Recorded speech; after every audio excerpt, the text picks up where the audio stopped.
TNK 프리 김경입니다. 지난번 영상에서 언급했듯이 오늘은 HI 모빌리티에 대해서 좀 알아보도록 하겠습니다. 제품에 대해서도 좀 알아보도록 하겠습니다. 지난번에 환경부에서 2024년 12월까지 국내에서 인증받은 전기 이륜차를 인증받은 업체를 좀 본 적이 있죠. 거기에 HI 모빌리티라는 좀 특별한 독특한 회사가 있어서 거기 전기 이륜차를 인증을 받았더라고요. 그래서 어떤 차량이 나오고 또 어떻게 특별한지에 대해서 좀 알아보도록 하겠습니다. 그때 이렇게 보시면은 HI 모빌리티가 12월 달에 인증받은 게 있고 변경 인증을 또 한 번 더 받은 적이 있더라고요. 이름이 HI 모빌리티입니다. 뭐 그때 당시에는 영어로 보면 HI, 하이 모빌리티인 줄 알았는데 HI 그대로 있더라고요. 요새 모빌리티 회사들이 좀 많아 이름을 가진 회사들이 좀 많아진 것 같습니다. 그 HI 모빌리티를 제가 알아온 것은 지난해가 아니고 한 1년 전쯤부터예요. 이 회사가 좀 더 특별해서 좀 그때부터 알아오고 계속 줄곧 지켜보고 있었어요. 근데 1년 동안 차량을 출시할 줄 아는데 출시를 못했어요. 이유는 국내 인증을 받는데 시간이 굉장히 오래 걸렸기 때문에 그렇습니다. 역시 이제 국내에 전기이륜차 인증받기가 쉽지가 않다는 것을 예를 들어서 판단할 수 있겠습니다. 그럼 HI 모빌리티에 보면은 굉장히 특별한 부분이 있어요. 근데 이 HI 모빌리티가 내놓은 제품 i6라는 전기이륜차가 이런 타이틀을 들고 나왔기 때문에 그렇습니다. 세상에 없는 배터리, 세상에 없는 오토바이. 굉장히 특이하죠. 근데 이 앞에 있는 부분에 세상에 없는 배터리라는 부분에 제가 굉장히 봤어요. 집중적으로 봤는데 이 회사의 이 i6 모델이 채택한 그 배터리가 특별한 배터리예요. 그 전기 저장 장치라고 생각되시면 보면 대부분 리튬이온 배터리라고 생각하실 때, NCM을 적용한 리튬이온 배터리가 있고, 리튬 인산철을 적용한 리튬 배터리가 있고, 다양한 배터리가 있잖아요. 그리고 에너지 저장 장치로는 컨덴서라고 할 수 있는 캐패시터를 들 수가 있어요. 이렇게 생긴 것을 보신 분들이 있을 거예요. 근데 이게 용량이 적어요. 그런데 용량 확 느린 게 슈퍼 캐패시터 또는 울트라 캐패시터 이렇게 언급을 하게 됩니다. 배터리하고 슈퍼 캐패시터하고 장단점이 있어요. 근데 왜 그러면 슈퍼 캐패시터나 이런 캐패시터를 쓰지 않느냐? 이유는 딱 하나라고 들 수 있어요. 에너지 밀도, 에너지를 저장할 수 있는 그런 능력이 떨어져요. 배터리 비해서 월등하게 떨어지기 때문에 이동체의 파워소스로 쓰지 않는 거예요.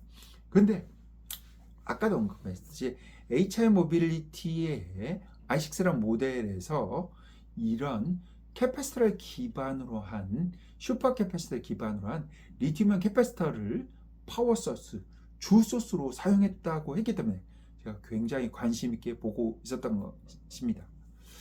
아직 제가 차량을 시승해 보거나 차량 보거나 한 적은 없어요. 근데 이미 환경부에서 정식적으로 인증을 받아왔고 이렇게 올해 판매를 예고하고 있기 때문에 관심 있게 보고 있습니다. 그러면 자세하게 좀 살펴보도록 할게요. 그럼 먼저 LIC 슈퍼 캐패시터를 기반으로 한 리튬이온 캐패시터가 과연 뭔지 구조부터 좀 보도록 할게요. 오른쪽이 슈퍼 캐패시터 모양을 한 EDS라는 게 슈퍼 캐패시터라고 볼 수가 있어요. 양극, 음극 다 활성탄을 썼고 왼쪽이 리튬이온 배터리 기반으로 한 양극재, 리튬, 코발트, 망간 이런 것들을 쓰는 거고 왼쪽은 그래파이트, 흑연 소재를 사용한 부분이 되겠어요. 리튬이 들어가 있고 이렇게 배터리하고 캐패시터의 장점만을 각각 따서 양극 쪽에는 캐패시터의 형상을 그대로 가져왔고 음극 쪽에는 배터리 형상을 그대로 가져온 캐패시터를 기반으로 해서 적용한 하이브리드 형태가 바로 리튬이온 캐패시터예요. 그러면 장점만을 각각 가져온 부분이라고 볼 수 있겠어요. 보시면은 리튬이온 캐패시터가 배터리의 장점 그리고 캐패시터의 장점만을 가져와서 이렇게 구조가 돼요. 일단 기본 구조는 캐패시터를 기본으로 해서 가지고 왔다. 그러면 장점이 뭐냐? 볼 것 같으면 이동체 모빌리티를 운영하기 위해서는 이제 파워, 에너지가 얼마나 많냐, 또 그 에너지를 얼마나 빠르게 쏟아부어서 강력한 힘을 낼 수 있냐, 이런 두 부분을 볼 수 있겠는데, 왼쪽 부분이 에너지 덴시티, 에너지를 얼마나 많이, 이래야 멀리 갈 수 있거든요. 에너지 덴시티를 보면 연료 전지가 가장 높죠. 그리고 리튬이온 배터리 기반의 배터리예요. 초록색이. 그리고 오른쪽에 보면은 약간 핑크 컬러가 리튬이온 캐패시터예요. 그리고 그 밑에 떨어지는 게 슈퍼 캐패시터인 캐패시터를 들 수 있겠어요. 그래서 에너지 밀도가 리튬이온 배터리만큼 상대적으로 기술이 발전하면서 이렇게 쭉 올라오게 돼서 리튬이온 캐패시터가 적용할 수 있게 되는 겁니다. 리튬이온 캐패시터는 주로 리튬이온 배터리를 보조하는 역할에 부 파워 소스로 사용이 됐었어요. 근데 이게 아직 출시해봐서 정확히 알아봐야겠지만, HI 모빌리티에 쓰는 전기 스쿠터의 주 소스가 바로 주 파워 소스가 리튬이온 캐패시터에서 아주 특별한 전기 이륜차가 되는 거죠. 파워 덴시티라는 게 또 어떤 부분이냐면 순간적으로 큰 힘을 낼 수 있는 에너지 C 레이시라고 하는데, 방전율이 좋아야 돼요. 그리고 리튬이온 배터리 같으면 1C, 뭐 2C, 뭐 3C 뭐 이런 식으로 얼마나 빠르게 에너지를 쏟아내느냐, 그래야 큰 출력을 낼 수 있거든요. 이렇게 따지는데 캐패시터 기반은 뭐 이게 10배, 100배나 더 빠르게 에너지를 쏟아낼 수가 있어, 큰 힘을 낼 수가 있어요. 리튬이온 캐패시터가 리튬이온 배터리보다 훨씬 더 좋은 파워 덴시티를 가지고 있기 때문에, 방전율을 가지고 있기 때문에 파워 덴시티, 파워 밀도 면에서도 더 좋다 볼 수가 있겠어요. 그래서 정리를 해보자면은 이게 다 왼쪽하고 오른쪽에 보이는 게, 왼쪽 게 리튬이온 캐패시터고 오른쪽에 슈퍼 캐패시터입니다. 슈퍼 캐패시터를 오른쪽을 기반으로 해서 리튬이온 배터리를 장점만을 모아서 파우치 형태로 만든 게 리튬이온 캐패시터, 파우치 형태가 되겠어요. 지금 제가 알고 있기로는 HI 모빌리티 i6에도 이렇게 파우치 형태의 리튬이온 캐패시터가 이렇게 여러 개가 쌓여서 만들어진 게 바로 이 배터리가 되겠어요. 그러면 정리를 해보자면은 리튬이온 캐패시터의 단점이 뭐냐? 리튬이온 배터리 단점이 뭐냐? 가장 큰 단점이라는 열 폭주에 대해서 폭발, 화재, 그리고 안전성이 떨어지게 되죠. 또 다른 문제는 총방전율인데 한 1000번 정도 하면은 확실히 배터리 성능 확 저하가 돼요. 그래서 총방전율이 떨어진다고 볼 수가 있어요. 근데 장점은 뭐냐? 에너지를 보관하고 있는 셀프 디스차징, 에너지 방전율은 상당히 좋아요. 그러니까 오랫동안 에너지를 가지고 있을 수가 있어요. 근데 반면에 슈퍼 캐패시터의 장점은 뭐냐? 총방전율은 굉장히 좋아요.